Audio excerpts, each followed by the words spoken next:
Hello everyone and welcome to another video of mine.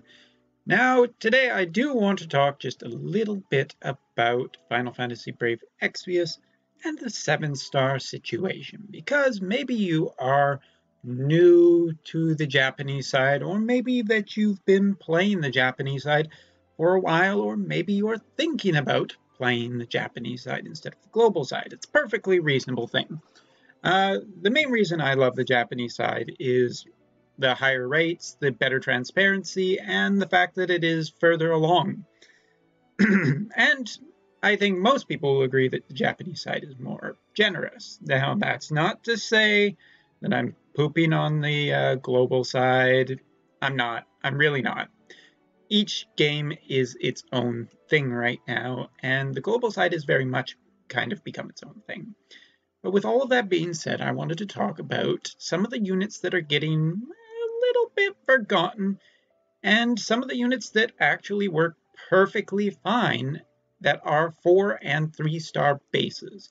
So this is a new series of videos which I will be calling the Appreciation Series, for the units that are quickly being forgotten by the talk of all the 7 stars, and I want to give them just a little bit of attention for how great they are. So we're going to focus on about 3 units per video.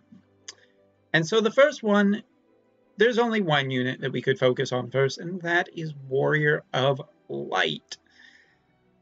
Easily the unit that has been the longest in my party and will probably continue to be in my party for a considerable amount of time. When we talk about tanks, tanks are a very important thing, and Warrior of Light both works as a cover and a provoke tank. Not to mention he just has a fantastic series of weapons and armors he can choose from. It makes him very, very flexible, and for the longest time, he has just been my best friend when it comes to trials. He's always a unit that I basically just go, I'm gonna do a tough fight. Warrior of Light, gotta put him in the party. And that was before I got Bosch, and even after I got Bosch, or Bash, or however you want to pronounce his name, Bosch von Ronsenberg of Dalmasca. Never mind. Bad Final Fantasy XII memories. But he has, even after I got Bosch as a 5-star unit, I still chose to use Warrior of Light, and Bosch just became my magic tank. Warrior of Light has been so long in my party, I trust mastered him without using a single TMR Moogle, and of course, macroing on the Japanese side is very frowned upon, so that just tells you how much I have used him and how bad his limit burst is. Of course, it was when he got his enhancements that he truly started to shine ever so brightly. When the light is with us got increased to a 3-turn 75% chance to defend all allies from physical damage, reducing a minimum of plus 50% or plus 70% of max damage. Ever so useful, ever so fantastic. And of course, his Brave Presence, which became a 3-turn 100% chance to be targeted, allowed him to be an amazing provoke tank. Not only that, but Hope, his ability that when enhanced gives 150% extra to defense and spirit after his HP drops below 30% and gives him an extra 20% spirit. His enhanced abilities were great. Truly, when he became a 6-star, he became a mainstay party, and after he got his enhancement, he kept going forever. And even now, in the 7-star meta, not everybody can get Wilhelm. Not everybody can get Mercenary Ramza. So Warrior of Light is a absolutely solid unit, not only because of that, but because his equipment flexibility allows him to be immune to a lot of different status effects, provided you have the equipment. And more importantly, if you are so lucky enough, if you've been playing long enough to get a lot of this stuff, you can build him as an evasion unit. And as a 100% or AoE evasion unit, he protects the party amazingly. He protects it so well. This is a unit that really deserves another iteration on this side, if nothing else for just how much appreciation I have for how great this unit is. I really want Warrior of Light to get a 7-star. Even if that means he has to become a 5-star base, I would love to see a new version of him. I think he deserves it. He's just been around too long and too useful to not get that. But the flexibility of this unit has just made him such a mainstay in so many parties. And even today, even if you don't, oh God, I've gone Canadian. Even if you don't get a 7-star tank, a 4-star base tank like this is just more than enough to do so many trials. I just can't express how fantastic this unit has been for so long, and will continue to be. Unless I get an amazing tank in the 7-star tank in the future, I don't see it happening. Oh my goodness, everything's out of order because I switched devices. Let's go down really quickly and find the next unit I want to talk about. Not her, but someday. All right, the next unit I want to talk about is another 4-star base, and this should be no surprise to anyone. Mystère. Mystère is the go-to magic tank of the free-to-play player. Now, of course, you have to draw her, and that's a gacha game. I'm sorry, it's a gacha game. You kind of need the units, and you kind of just need to get lucky. But as a 4-star base, you have a better chance of getting her than you have of getting Bosch in a random pool. Let's put it that way. Mystère. Now, of course, there are other options to Mystère on the Japanese side, but let's face it, Mystère is just incredible.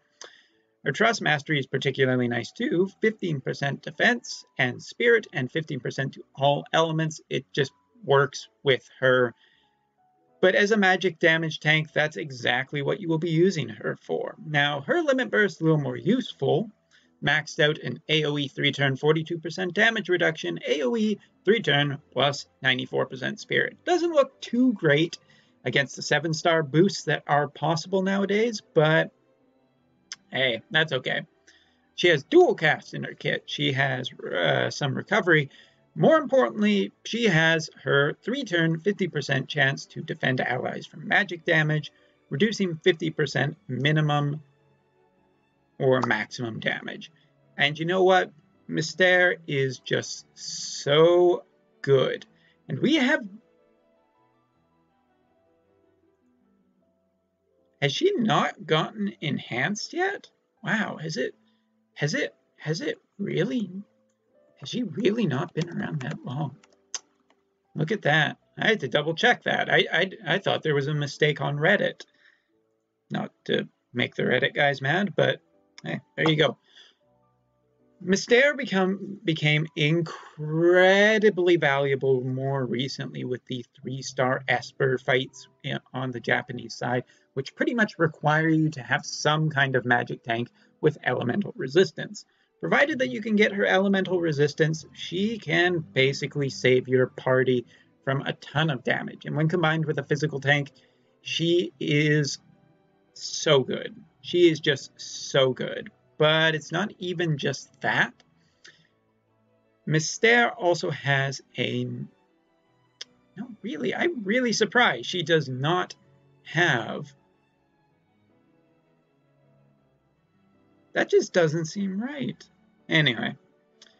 Of course, Mystère also has another ability that is super, super important. And as you can see, mine's fallen a little bit out of use, mainly because... Well,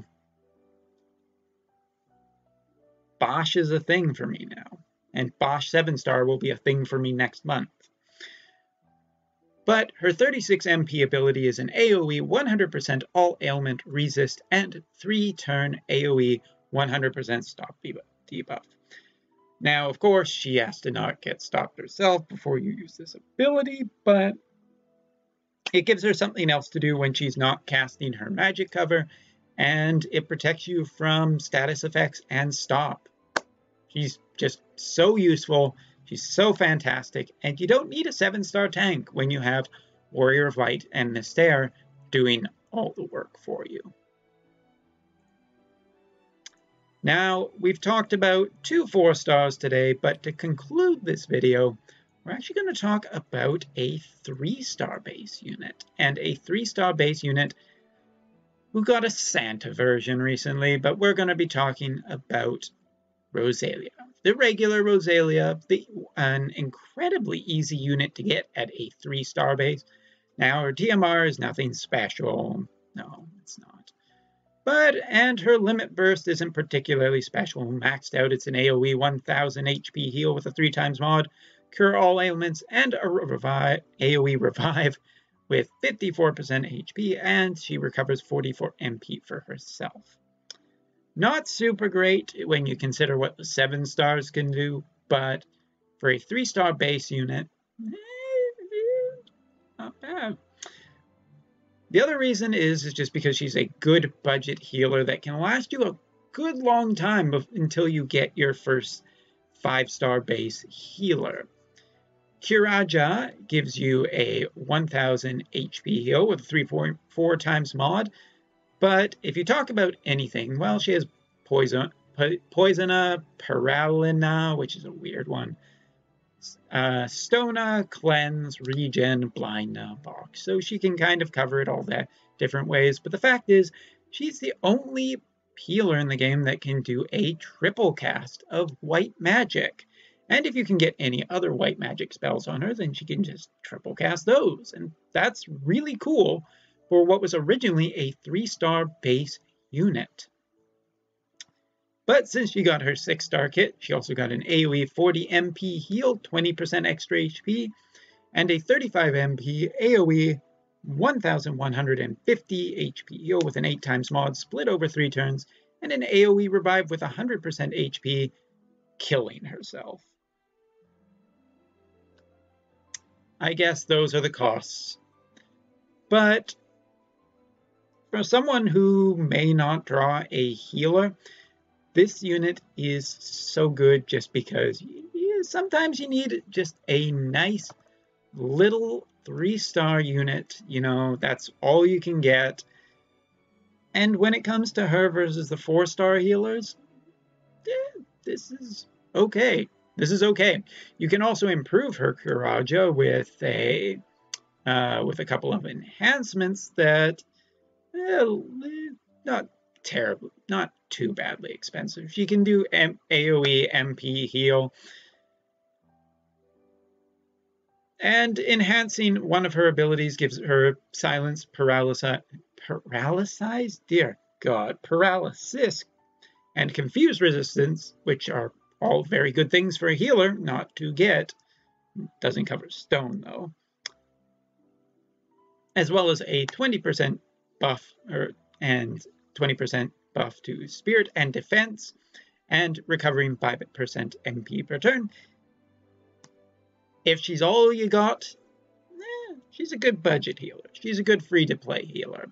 Because when you're starting a brand new party on the Japanese side, it can seem really intimidating when you think, I need to get 2 copies of this unit, 2 copies of this unit, 2 copies of this unit, of these 5-star bases that are super rare and hard to get.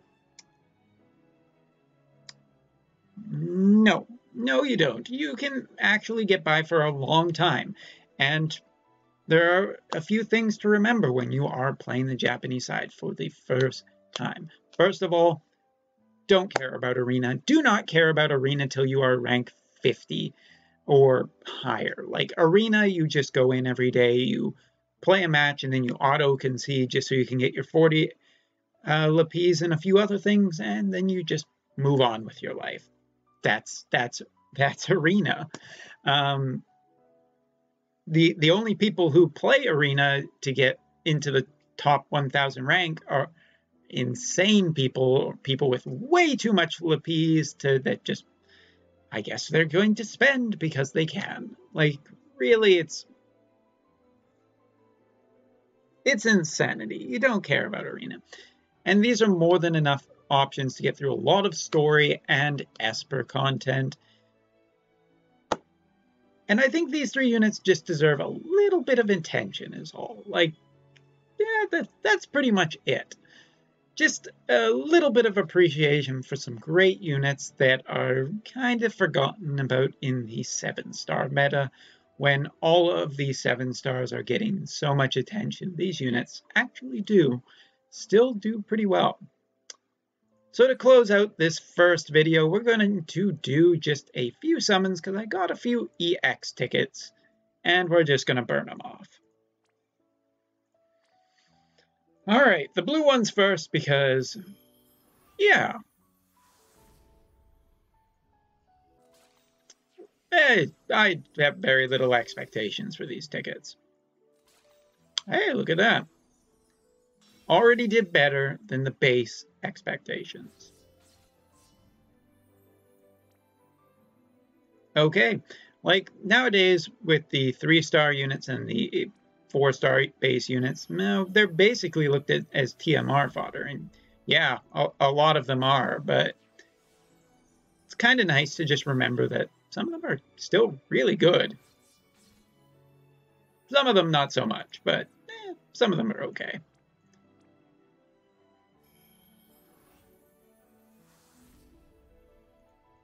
I'm not expecting a rainbow. It's not that kind of day.